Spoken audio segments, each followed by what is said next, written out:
excited to have this event today. I want to take just a moment before I introduce Dr. Howard and thank Farrah Turner, who's helped coordinate this and put this together and work with Dr. Howard and his staff to have him be with us today. And then, of course, thank Lee Cunningham for all of her work in coordinating the back channel and getting us moving forward on this. So thank you, Farrah and Lee. It's my great honor to again be able to introduce Dr. Tyrone Howard to you. Tyrone spoke at our annual conference in Louisville in October and did a phenomenal job and was just amazing. And I just really want to thank Dr. Howard for joining us again today and giving us some more words about equity and how equity matters and what really matters as we work with students.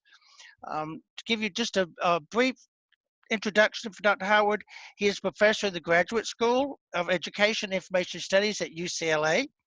He's an inaugural director of the new UCLA Pritzker Center for Strengthening Children and Families, a campus-wide consortium examining academic, mental health, and social emotional experiences and challenges for California's most vulnerable youth populations.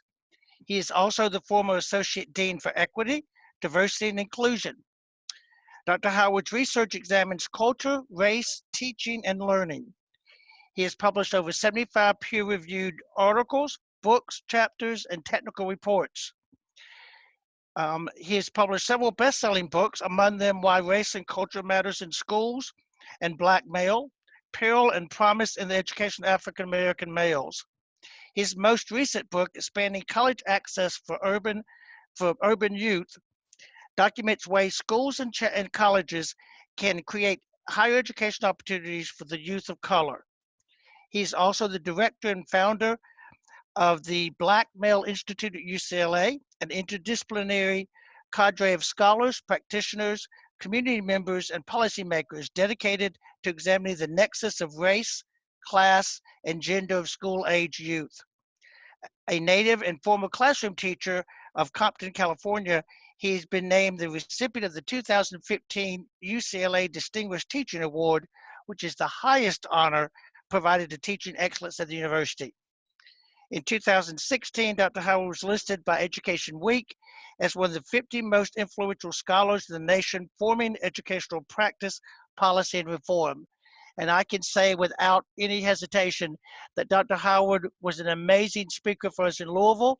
I've not seen that type of excitement for a keynote speaker in his words for us in many years. And Dr. Howard, we appreciate all you did for us there and your words today as you speak to us again. So I'm going to turn it over to you, Dr. Howard, and thank you so much again for being with us. Thank you, Dr. Nutt. I want to say it's good to be back. I thoroughly enjoyed my time with all the folks in NACADA back in, I think we were October when we were in Louisville. It was a good time, had an opportunity to interact with a lot of folks who are doing important work. So I'm glad to be able to sort of do a part two or remix version of what was discussed last time. I want to thank all the folks who were integral in helping to coordinate this event for today. Lee Cunningham and Gary Cunningham, and Elisa Schaefer out on the stratosphere, connecting us virtually. And Farrah Turner, she was very generous in terms of coordinating with our folks to make this happen. So I'm glad to be back. And I want to really sort of continue to sort of double down, triple down on this message of equity that I know all of you who are probably logged on here are talking about, thinking about. But I really want to see if I can challenge us to think about what more we can do, what more we should be doing, what more we need to be doing in order to make equity become something that's not just a conversation starter or not something that we just think about, but something that's really ingrained within the fabric of the work that we do at our respective institutions each and every single day. So let's get into it. If we can go to the next slide, please. As was mentioned, Elise Schaefer's there. I want to really encourage all of you to follow, comment, tweet. We also have another hashtag NACADA web for folks who want to chime in. It's always good to hear from people in terms of how you're seeing this work around equity, what you're doing around equity work, what's not working. I think we have to see ourselves as a community that's working toward a common goal as it pertains to helping to ensure that all of our students receive the opportunities that they need to be successful. But in particular, and as I'll talk about later, especially those students who have been on the fringes, on the margins, for a variety of reasons, which we'll delve into. So please stay connected, send us your comments, Send us your questions. Let's make sure that this conversation doesn't just stay here, but that it begins to have a ripple effect beyond our time together here today. So let's move on, please. I want to thank all of you who are out there who are doing this work at your respective institutions. I always say that equity work is not for the faint of heart. It's challenging, it's difficult, it's demanding. The individuals who you think are your close friends and colleagues will oftentimes reveal to you that they may not be your close friends and colleagues when you raise issues around equity. So I want to give a big thank you to everyone who's out there who does this work, who counsels students, who works with faculty, who engages with administrators. This work is I think the labor of love for many of us. And so I don't want to be remiss to not acknowledge the fact that there are lots of folks who do this work because they know how transformative it can be. You do this work because you know how life-changing it has been. And for many of the folks out here, like myself, we do this work because it's personal, because there were folks who saw something in us at times that we did not see in ourselves. And so this is our way of paying it forward. This is our way of showing others what is possible. And I know my life would not have been fundamentally changed were it not for Christina Rivers, who was my first academic advisor and counselor at the University of California, Irvine. Christina was one of those individuals who she saw this shy, first generation, insecure young man, and she told me I belonged. And I cannot tell you how much relief I felt to have her tell me that I belonged. And that's what you all do every single day. You tell students who come from situations that are not the most ideal, you tell them that they belong.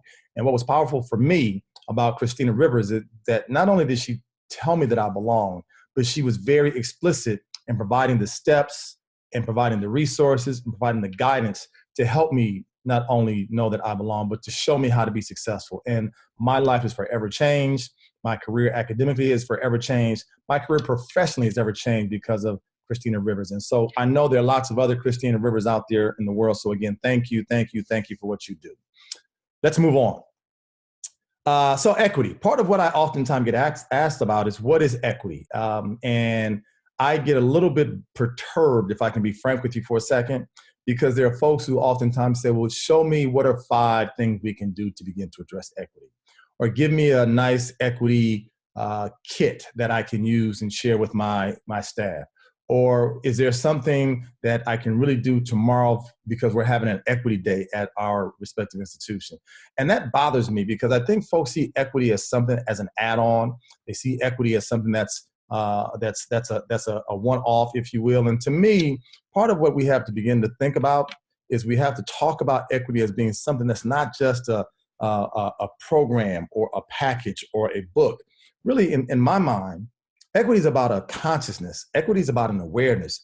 Equity is about a commitment to justice in ways that really should permeate every facet of our lives. So when people ask me to do equity, I'm always concerned about what that means. To me, equity should be endemic in how we engage with our students, how we operate with our colleagues, the ways that we do the work and we fight for the issues on our respective campuses. So to me, one of the ways I try to help think about equity is this idea that how we put a heightened focus on groups who experience disproportionate impact. And our goal is to see what we can do to begin to remediate their experiences, i.e. improve them, and what we do to enhance their outcomes. The two go hand in hand. If students have better experiences, if they feel more connected on our campuses, they tend to have better outcomes. Now, the thing that I think that is important if you're going to do equity work is that you have to be willing to name the groups at our respective campuses who we know oftentimes have a difficult time having the same kinds of experiences that their peers might be. So one of the things I encourage folks to do is begin to be very bold and explicit and say, we're talking about first generation students. We're talking about our LGBTQ youth. We're talking about our students of color, namely our African-American Latinx students. We're talking about students who may come from low socioeconomic backgrounds. We're talking about some of our students who might have experienced homelessness, our former foster youth, students who are experiencing disabilities.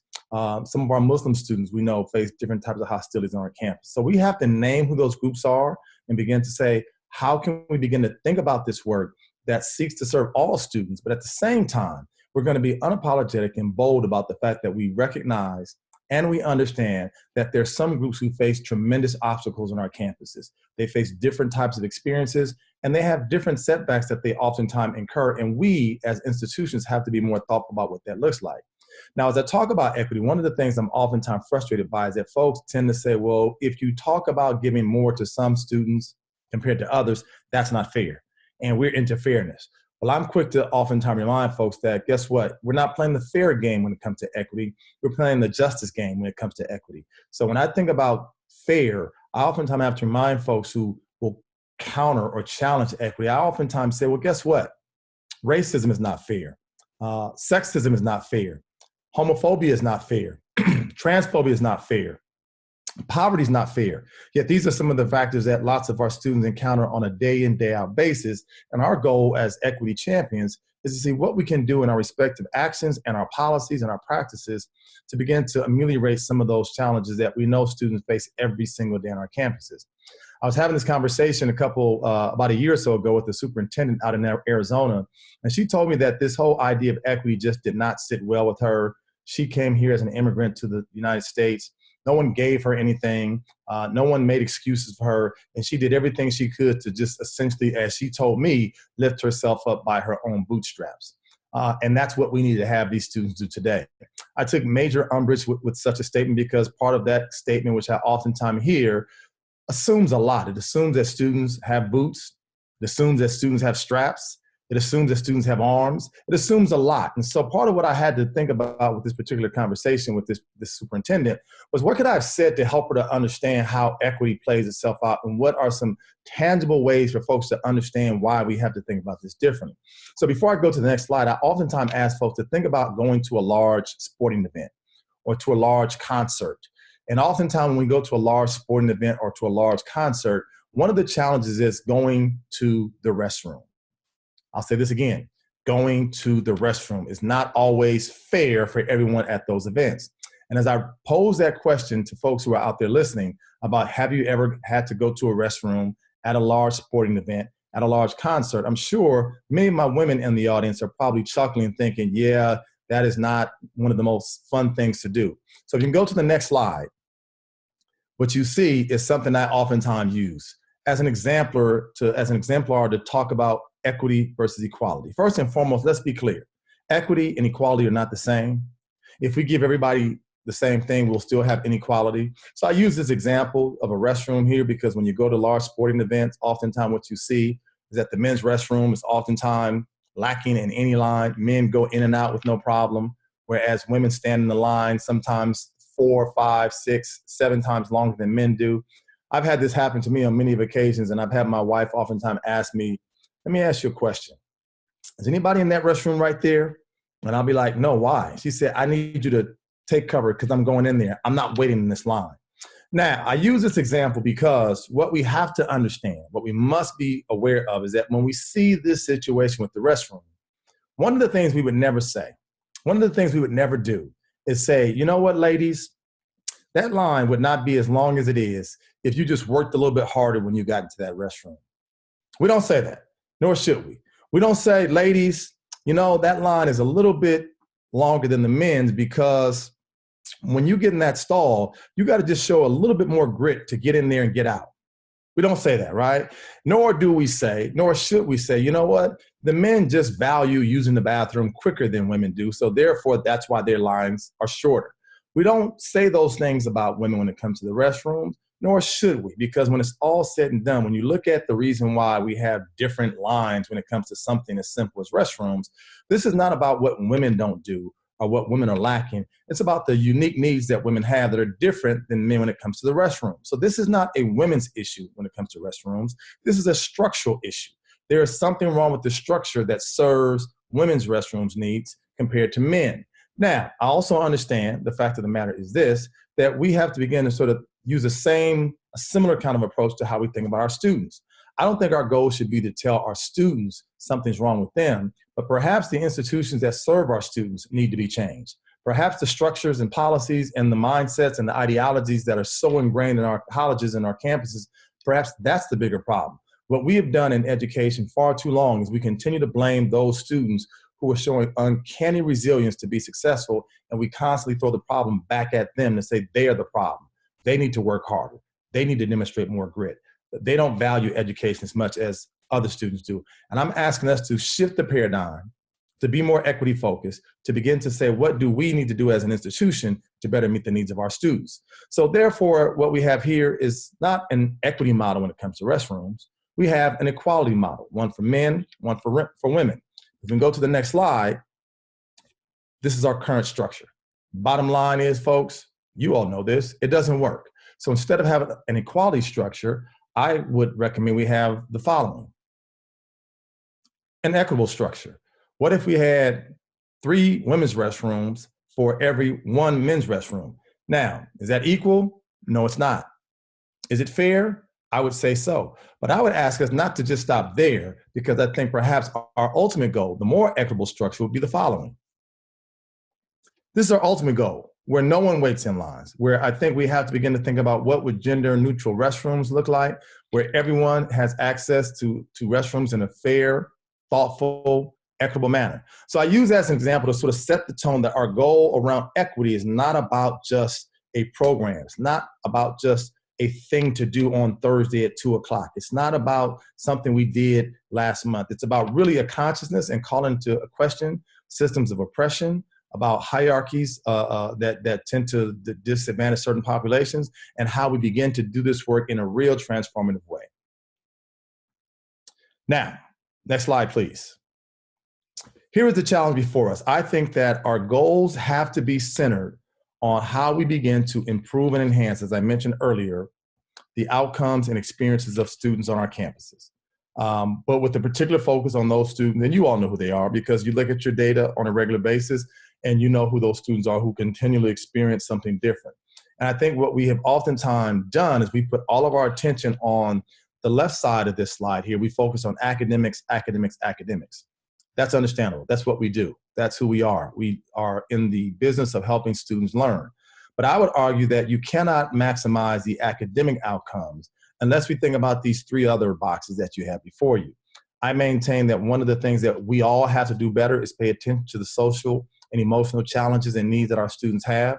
We know if students are not feeling welcome, if they don't feel connected, if they don't feel accepted, if they don't feel seen, it's going to have a profound impact on their academic experiences and their outcomes.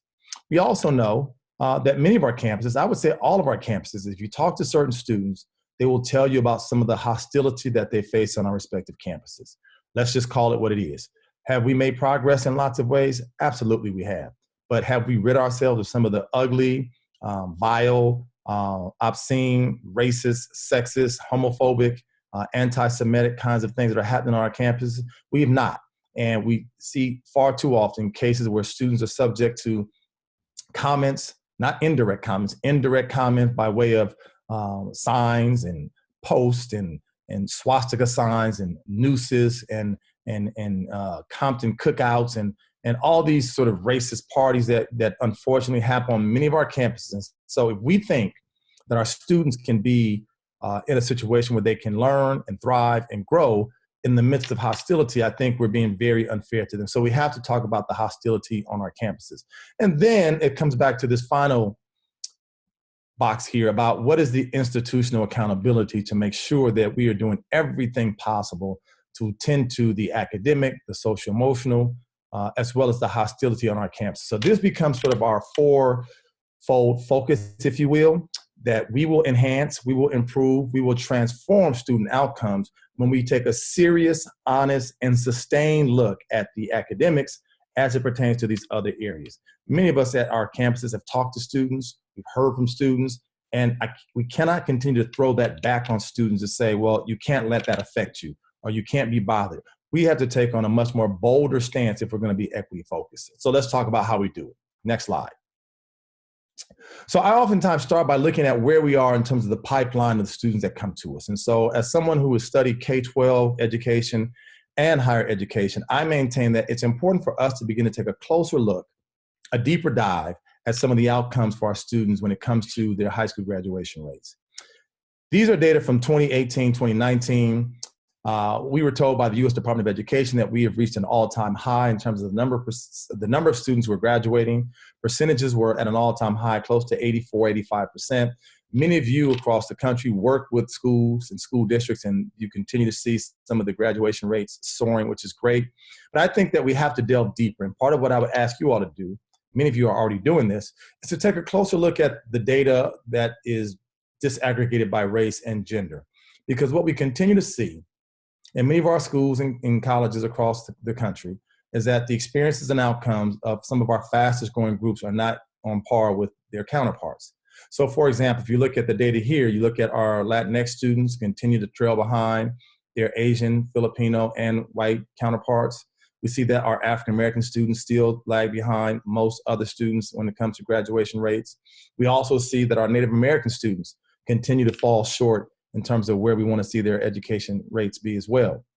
Obviously, we would love to see all these data at 100%. We'd love to see students across the ethnic and racial spectrum, across the gender spectrum be at 100%.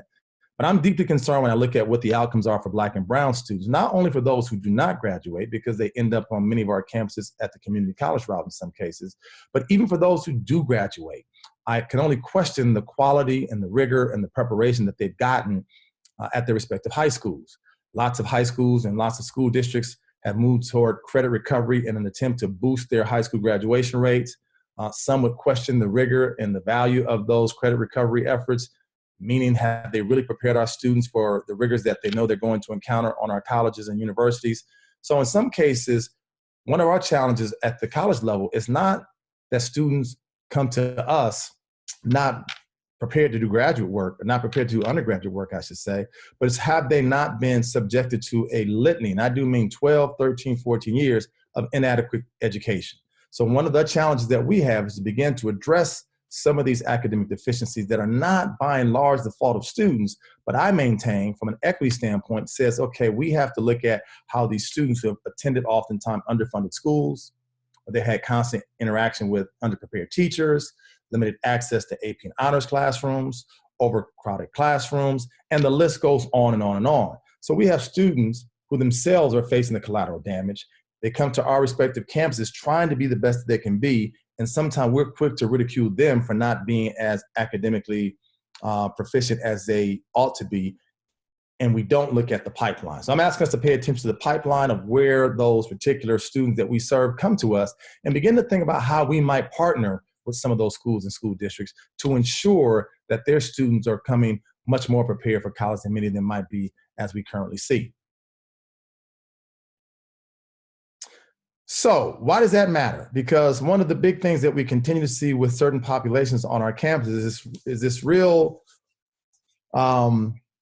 elusive concept of do I belong? And one of the things that connects to the idea of whether or not I belong is the imposter syndrome. And in my experience of working in higher ed for close to 25 years, I cannot tell you the number of students of color who oftentimes question if they belong. I cannot tell you how many women I've interacted with who have questioned if they belong. I cannot tell you how many times I've interacted with first-generation students who question if they don't belong. What we are continuing to see is that it's not just the academic shortcomings that are oftentimes an obstacle for many of our students. It's also the socio-emotional sort of weight that many of our students hold when they begin to think, maybe I'm not good enough. Maybe I do not belong. Maybe I'm not smart enough. And the data tells us that many students who suffer from imposter syndrome begin to feel like they are truly frauds, and they will do everything they can to stay off the radar. They won't come talk to faculty. They won't come to office hours. They won't talk to counselors. But in some cases, many of them do come to you, and they begin to tell you about their uncertainties. They tell you about their insecurities. They share their doubts, and you have to go into a therapist mode to try to help them to understand that they can be successful, that they will be successful. And that for many of them, they have been successful in their past. And one of the things we know about imposter syndrome is that despite all the positive successes that students might have had in their previous academic endeavors, they only focus on those things that they have not done well. They only focus on that last midterm where they did not do well. And they think, you know what, maybe this is all I needed to confirm that I was not cut out for this college or this university. And that's what we have to get them out of the thinking of. Imposter syndrome weighs heavily, telling people that your failures are innate, your failures are a part of who you are. We have to constantly help our students understand that they belong, that they can be successful, that they will be successful. And one of the things you have to do is consistently and continuously remind them about how they got into a college or school based on their hard work, their discipline, their dedication, their focus.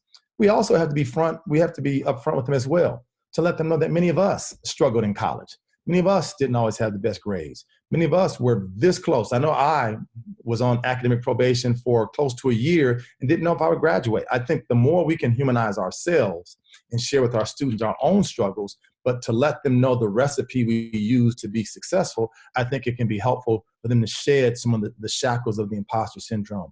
And I don't want to make light of this, because this is something that many professionals still struggle with. Many folks in this particular conversation now, we struggle with our own imposter syndrome. Do I really belong? Am I good enough? Am I qualified for that position? I won't pursue that particular promotion because I probably won't get it. So we all deal with it in some way, shape, or form. And we have to help our students begin to shift and move past that. We also have to have this conversation. I think there is a need for us to demystify trauma, to demystify mental health, to demystify social and emotional well-being. I will say this, and as I say this, I know many of the folks who are tied into this webinar right now will know exactly what I'm referring to. I have found in the last 5 years that I have spent more hours counseling students about issues that are not tied to their academics, but are tied to deeper life challenges. And I'm not saying that traumatic issues are more prevalent now than they were in years past. I just think that we're starting to move to a place where we've given students the license to talk about what they have gone through or to discuss what they're currently going through. The reality is this. Mental health matters are important. They are serious. We know that traumatic events are high for students who grow up in poverty. We know that traumatic events are high for young people of color. We know that traumatic events are high for our LGBTQ colleagues and friends. We know that women who are in the midst of campus climates where what I refer to as toxic masculinity permeates, that issues around sexual assault are real, which again is highly traumatic.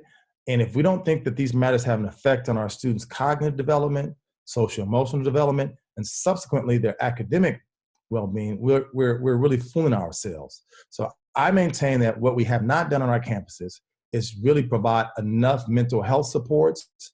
Many of our psychological support services are busting at the seams because they just cannot keep up with the demand for students who need help, for the students who want help. I'm concerned about the number of therapists of color, or the lack thereof, we have on many of our campuses, where many students of color do not feel comfortable talking to someone who does not look or cannot relate to some of their experiences as a person of color. Same thing for some of our students who are LGBTQ youth. They feel like, I don't feel comfortable talking to someone unless they can understand. I'm asking all of us to begin to push, to challenge, and really demand and insist that our institutions do a much better job of making sure that we have the psychological supports in place to help our students. This is one of the primary reasons we are losing lots of our students, because students who are not well psychologically, who are dealing with life matters in the moment, cannot focus, cannot concentrate, and will not do well if we don't have these conversations around mental health. What we know, according to the American Psychological Association, just to sort of reinforce this point, 3 out of 4 individuals before the age of 25 have suffered from some type of traumatic event. So if you buy into this data, that tells us that the majority of the students who we are seeing on our campuses have suffered or are suffering from some type of traumatic event. Some students choose to suppress and not talk about those matters, which to me has some definite downsides. Other students are depressed and are dealing with anxiety and bipolar in ways that really just debilitates their abilities to function on a day-to-day basis. We have to understand the severity of this. I talked to Dr. Nicole Green, who is the director for our psychological and counseling services program, one of the largest in the country. And she says that we have seen more students, and she says she has seen more students in our center at UCLA in the past 3 years than we've ever seen before. I can't stress this enough. This is a big, big, big factor. I think we have to talk about mental health. We have to help students understand how to not normalize some of the traumatic events that they have incurred, and begin to help them heal if they're going to do well academically. Let's talk about microaggressions, because one of the ways we know that our campuses continue to otherize students on campuses by way of what Chester Pierce back in 1970 referred to as microaggressions. Many of you probably know this. You're familiar with microaggressions. I still find that many of our colleagues who are faculty members don't know what microaggressions are. And because of that, they continue to perpetuate microaggressions on our students. But this is probably the number one thing I hear from students of color on our campus about the ways in which they are subjected to constant slights, derogatory comments, subtle put downs that begin to call into question their intellect, their work ethic, and their overall value as human beings. So understand that with microaggressions, the perpetrators are oftentimes unaware that they have said things or that they have done things that are oftentimes dismissive to student populations. And part of the challenge here is that even if the victim speaks up about the microaggression, they're oftentimes told that they're being sensitive, that they're being, they can't take a joke. Part of what I like to think about with microaggressions, and my colleague at UCLA, Danny Solorzano, talks about this, like death by 1,000 paper cuts. Constant questions about your ability, constant challenging of your academic performance, constant question about, do you really belong at this campus or university? Constant questions about whether or not you're on the basketball team if you're African American, if you're an affirmative action hire just because you're a person of color. These constant questions can lead one to begin to question if they belong, can lead to imposter syndrome, and obviously affect academic performance. What we also know is that microaggressions cut across all social identities. They're not only racial, they can also be gendered. They can also be religious-based. They can also be age-based. Part of what we know is that, again, microaggressions are these put-downs that oftentimes hurt.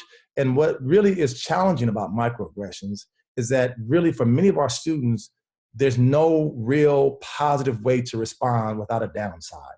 If the students don't say anything in the face of microaggressions, they've got to bear the brunt and the emotional labor of such comments. If they lash out and they respond in a very aggressive manner, then now they're labeled as being the angry fill in the blank, the angry brown woman, the angry black man, the angry woman, right?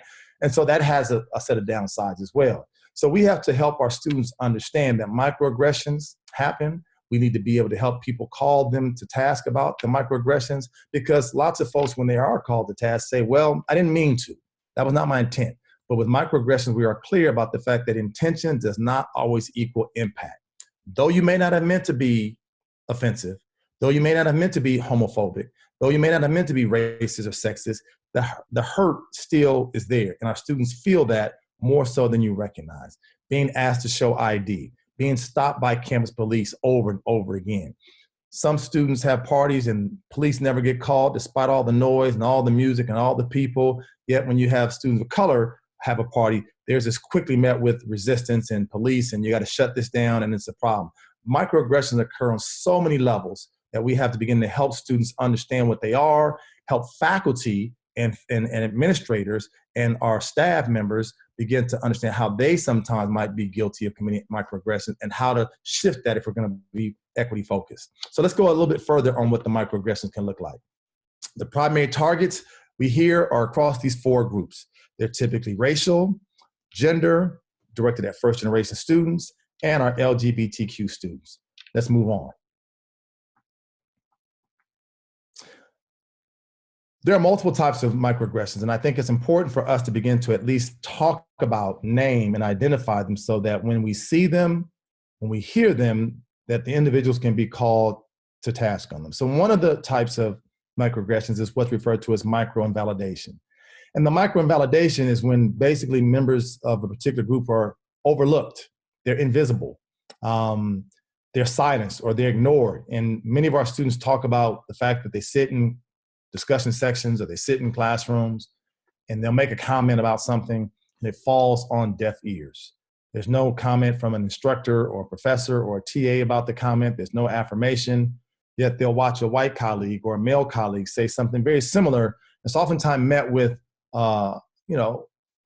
great comment or important insight, or we're so glad you raised that point. And students of color or women students may feel like I just said the same thing and I was not even seen or heard or recognized. Or in some cases, small things. I've heard lots of students of color, lots of women, many of our LGBTQ youth students, and even some of our Muslim students who will talk about being in line, checkout on campus at a bookstore. I'm standing right in line. People cut in front of me and don't even see me, don't even say excuse me. Or in some cases, the fact is I'm here, I'm waiting for help, and the person behind the counter asks the person behind me if they can help me, as if I don't exist, as if I don't matter, as if I'm not being seen. So micro-invalidation, this idea that you don't matter because we don't see you. You don't matter because you're invisible.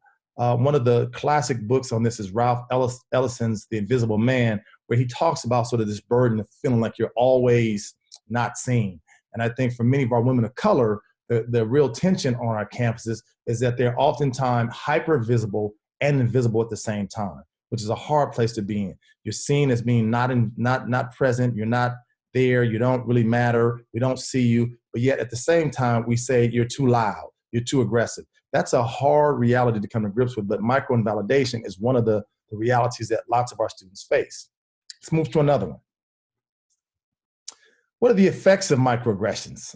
What we hear is that many students say that they have to take a defensive stance, right? I have to be on my guard every time I go talk to a professor because I'm questioning, do they really want to help me? They're going to question me about whether or not I'm on academic probation. I have to tell them and show them that I belong. I have to almost expect some kind of hostile comment to come at my way. We hear this from a lot of our students, that the defensive stance is one of the things they have to do. Okay, let me make sure I have all my questions in alignment, because if I don't sound coherent, if I don't sound clear, if I don't sound like I have a comprehensive understanding of content, there are going to be questions about my intellect and if I belong in this major, if I belong in this class. So this defensive stance puts a lot of added anxiety on some of our students.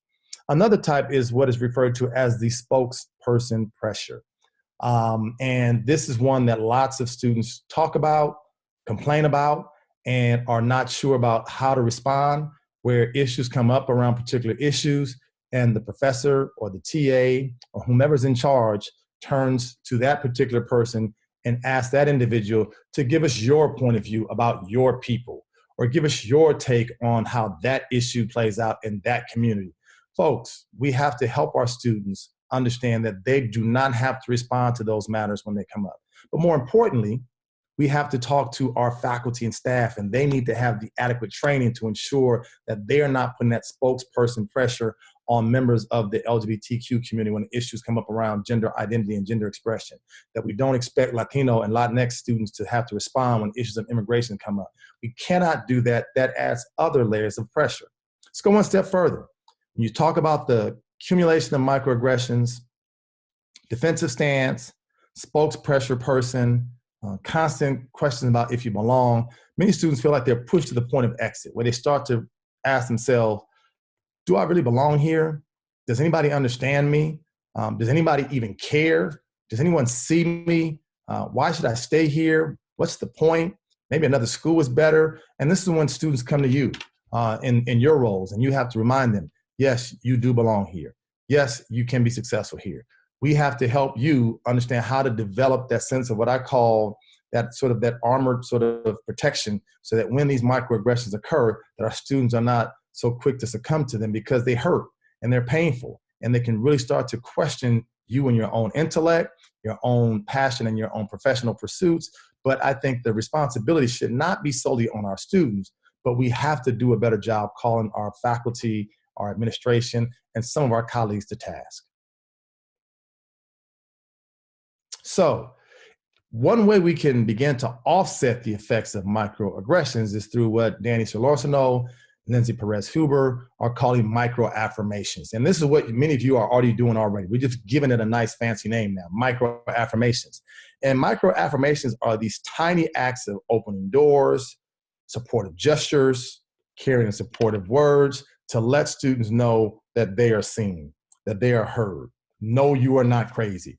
No, you are not the only one who thinks that somehow this place is not for you. Lots of other folks feel that same way. And part of what the micro-affirmations do is a consistent way of letting our students know that they matter. It's letting our students know that they're important. It's letting our students know that there's someone who's in their corner. And that's what many of our students need, to just feel as if I'm not alone, to feel like someone understands my struggle, to feel like someone knows my pain, to understand that someone is there who can help you sort of problem solve the life issues. I cannot tell you how often I've had to talk to students who are dealing with lots of stressors from home, family life, parents who are on the brink of being put out of their own places of residence, students struggling with their own financial issues, really on thin ice in terms of some of their academic standing, and then the microaggressions occur that makes it all just sort of fall apart, if you will. Micro-affirmations can be so powerful. They seem like small acts, but the small acts over time can really build up a sense of belonging. They can add up in ways that tell students that you're not belonging here. It tells students that they will be okay. So we have to live and we have to sort of engage in the practice of consistently giving credit to each other to show our students that they do belong. Next slide, please. So we also need this to not rest solely on our students, as I continue to say. We need our equity directors and our offices to know that they are doing important work, but they are not enough. Too many of our campuses feel like we've kind of hired a director of diversity, so therefore that's their problem. Having a few Black or brown faces on a website or a flyer is not enough. We need structural change in our admissions. We need structural change in our supports. We need structural change in terms of more faculty of color, more deans and directors of color, more faculty who come from underrepresented backgrounds. Equity, diversity, inclusion must be incorporated into the fabric of our institutions. I maintain that we have to put pressure on our provosts and our chancellors and our presidents to start publicly shaming those departments that have not hired women, that have not hired faculty of color in the last 10, 15 years. I go to colleges and universities and I ask about the women and the faculty of color who are in the sciences, and I'm appalled that we cannot do a better job of identifying more talented women, more talented people of color in the biological sciences, in the life sciences, in psychology. I think that we have to begin to build campuses that look like the students that we serve. And part of what we feel like we are oftentimes doing is to say, we've done enough. We've hired a woman. We've hired a person of color. I think we have to move toward more cluster hiring where we hire 4, 5, 6, 7 women at a time for a particular department. 5, 6, 7, 8 faculty of color in a particular department, where our counseling staffs are doubled and tripled, because we know for many of you, you have to do what I call the extra tax of spending more time talking to and counseling the students of color, talking to and counseling the students who are first generation.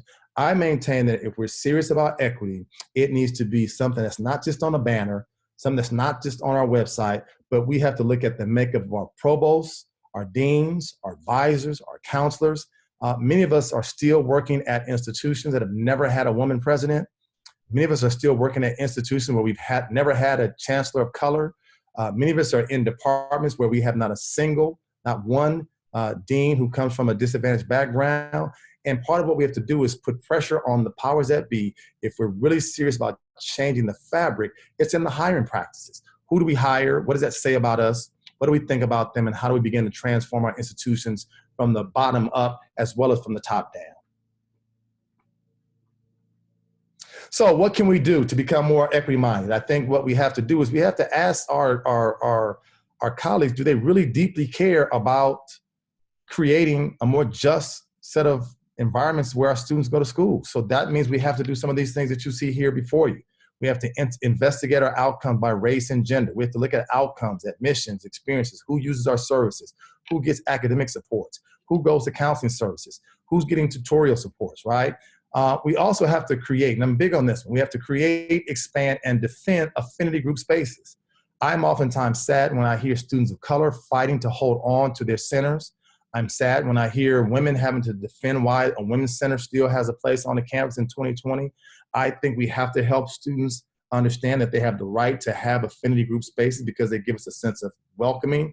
They give us a sense of inclusion. They give us a sense of this is where I can be amongst the people who understand me and who get me and who know me and who respect me and who admire me. I think the big one that we struggle with is that third bullet. We have to find a way. And I've talked to lots of deans and provosts and chancellors about this one. We have to find a way to give our faculty professional development around equity.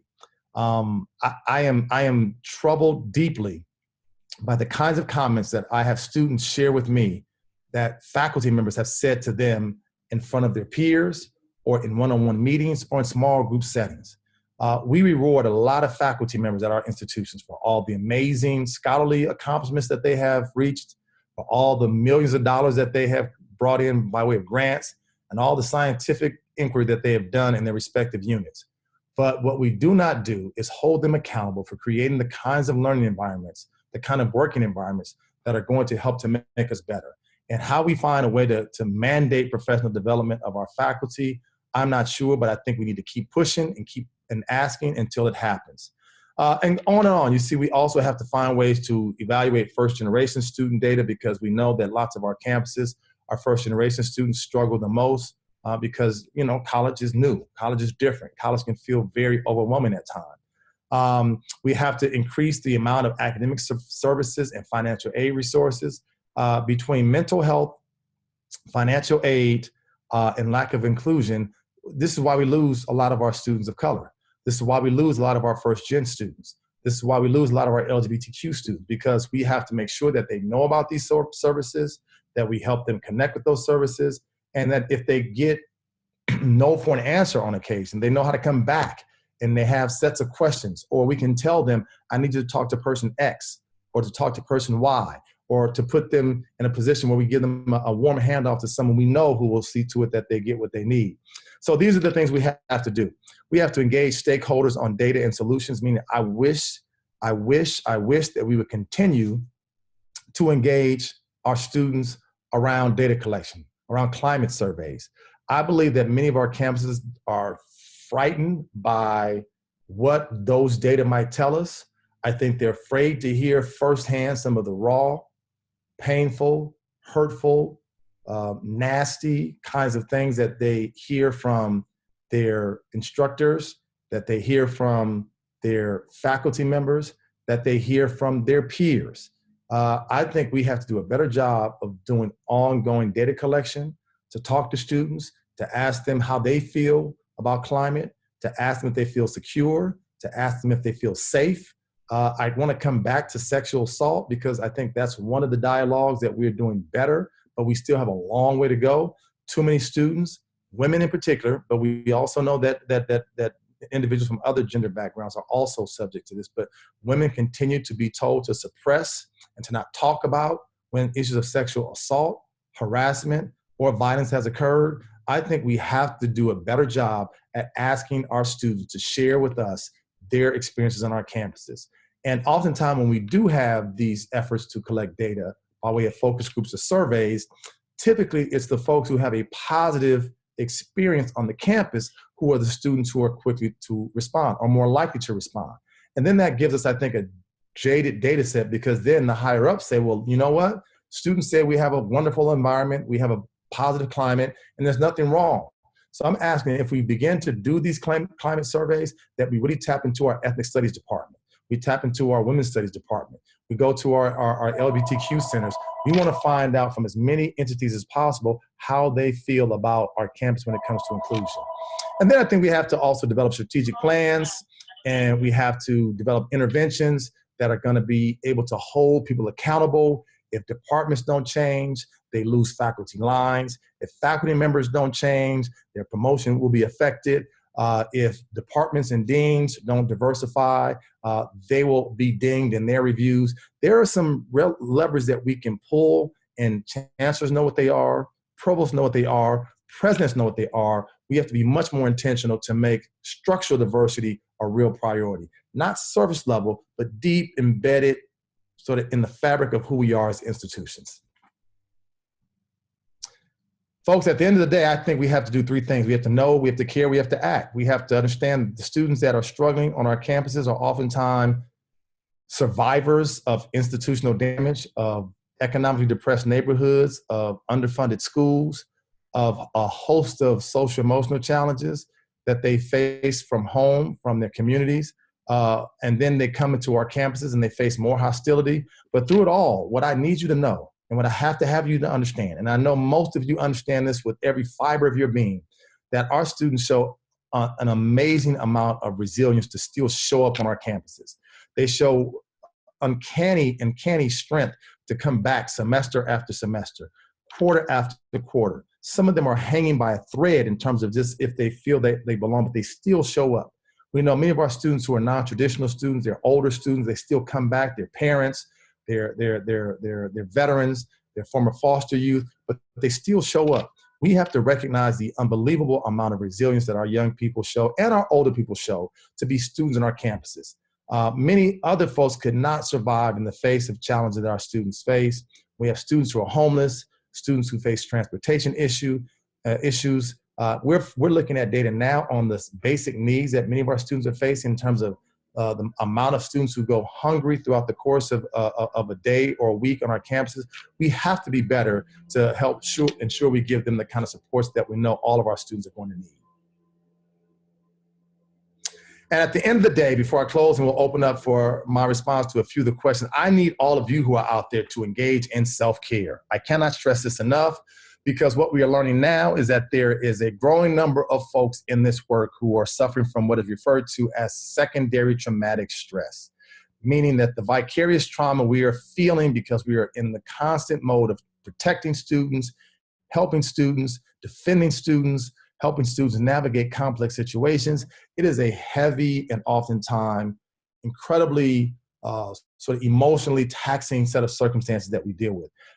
We need you. We have to have you continuing to be there for our students, but we can't have you there if you're not well, if you're not taking care of yourself, if you're not sharpening your saw, if you're not saying, you know what, today I got to use my sick day.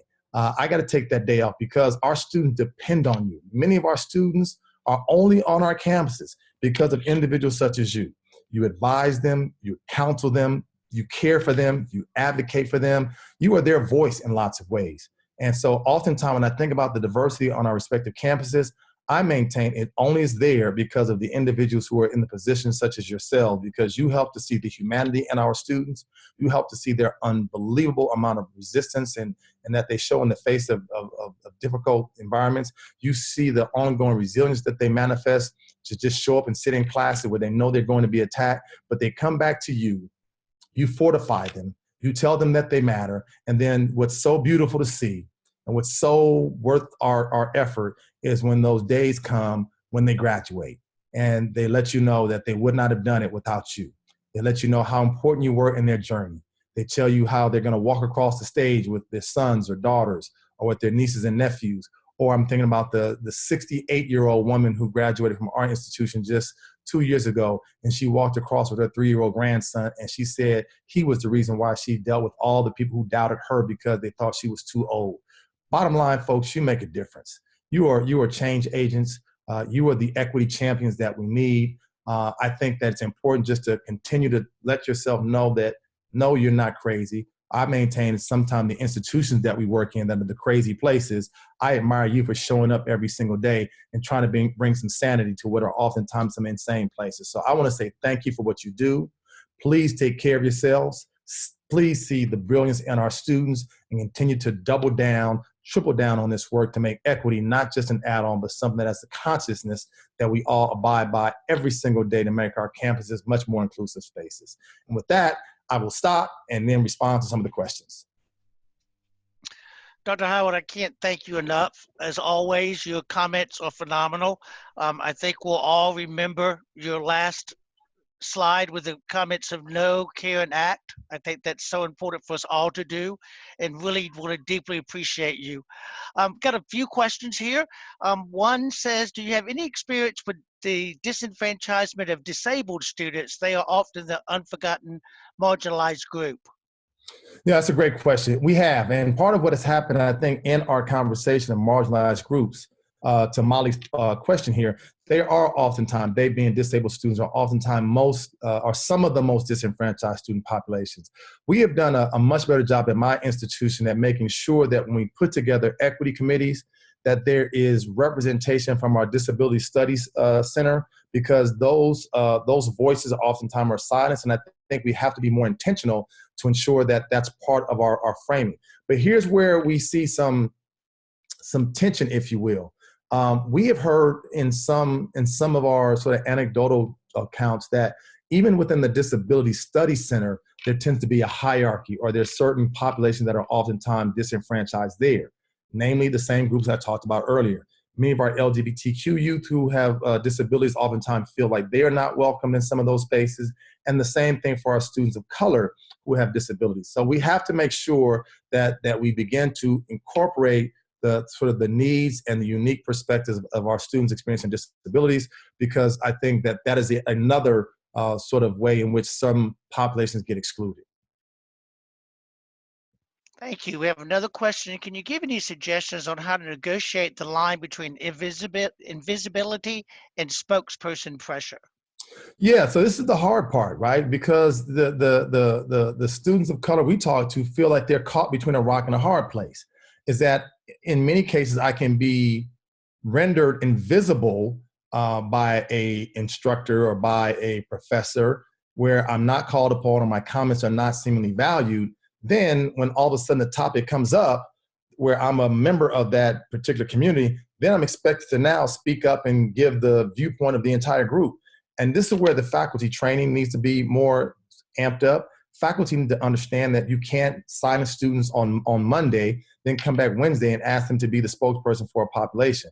And so I tell students, just don't fall for the bait. When you're asked to be the spokesperson, say, I cannot respond to all the experiences of people who look like me. I can tell you what I think and I feel, but don't expect me to have to be the person who speaks for an entire group, because we don't ask straight white men to be the spokesperson for all straight white men, right? And I don't think we should ask women or queer folks or folks of color to be the same thing as well.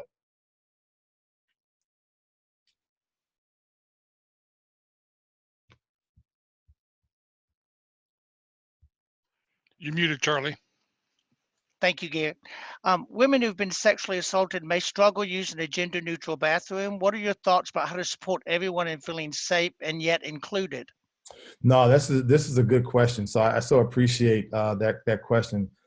So colleges and universities are going to have to be much more progressive in how we understand and think about restrooms. So I understand the fact that there are women who don't feel safe or who may not feel safe in gender neutral restrooms. And that's why many colleges and universities may still offer men's restrooms, may still offer women's restrooms, but also have gender neutral restrooms for those individuals who don't feel safe in either men's or women's restrooms. We know that we have students who identify as being transgender, who feel like they don't feel welcome or they don't feel safe in those traditional male and female restrooms. So we want to have the option available for them as well. So the goal may not be for all women and for all men, as I said earlier, to have to use gender neutral restrooms, but I think we have to think about a structure that responds to the needs of all of our students, no matter where they might be in terms of their gender identity and in terms of their gender expression as well. For students who may be suffering from imposter syndrome, is there a self-assessment we can provide to begin the conversation with them, or other resources that you would recommend? Yeah, no, I appreciate that question from Marla. I think that the imposter syndrome issue is real. I am not personally familiar with any assessments or instruments that are out there that evaluate that. So I have to do a little digging to see, and I can definitely share those resources. But I think one of the things that we can probably all agree upon is that we know it when we see it. Those students who consistently question and doubt themselves, who constantly tell you that they don't think they belong, are some of the symptoms that are typically associated with imposter syndrome. But I think we have to begin to look at some instruments. And I think the problem might be if we begin to measure it, it could be deeply disturbing for a student who has already got his or her doubts.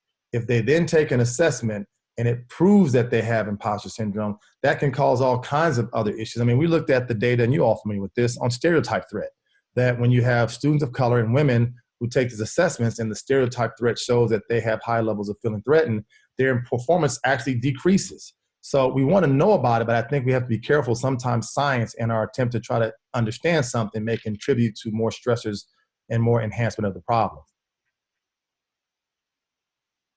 And we've got time for one more question. If we hear of inequitable practices happening in other departments outside of our own, how can we effectively address these concerns? Yeah, I think that this is a huge challenge before us, because I think we have to create mechanisms that allow people to anonymously report issues of discrimination, of abuse, of hostility. We just have to. But the challenge in that becomes people are oftentimes reluctant to report for fear of retribution, for fear of being outed about the fact that they were the ones who reported. But I think our administrators are going to have to find ways to protect people and to support people who come out and say, I was told, or I seen, or I witnessed, or I experienced acts of hate or assault or discrimination or assault. I have heard from far too many people who say, I want to come forward with something, but I think that I may ultimately, especially when you look at the power hierarchy, right? If you're not a faculty member or an administrator, you may feel like you are really not high enough on the food chain, if you will, to be able to come forward and not have to fear retribution, backlash, or in some cases, even lose your job. This is why we need to have people who are in positions of power, who are willing to create the mechanism to say, we will protect, we will ensure that people who come forward, who show courage and bravery, are not going to be disciplined or punished for helping us to create more inclusive, more respectful, more equitable environments. What that looks like, I think each institution has to figure that out. But we have created websites for people to report, and we have not gotten the amount of reports. Title IX has worked with us. We have Office of Discrimination that works with us. We have to continue to refine those systems to ensure that we don't have people who are aware of or who are experiencing acts of hate not come forward. Dr. Howard, I want to thank you so much for being with us today, for taking your time and energy to once again speak to the NACADA membership. As always, you're phenomenal. Your comments really hit home with all of us and things we need to think about and work with on our campuses. And we thank you on behalf of the association. I thank you personally for your willingness to come and speak to us in October and your willingness to be with us today again. So I just want to thank everyone who joined us. I know there are questions we were not able to get to today, but we appreciate everyone's involvement. This webcast will be posted on the NACADA website that you can all download and or at least view and work with on your campuses. And so, Lee, if there's anything else I need to be telling folks before we end? No, I think you're all good. We are going to try to get that up on the YouTube channel within 24 hours if we possibly can. Our techs are going to be working on that. And Gary will come in and close us out.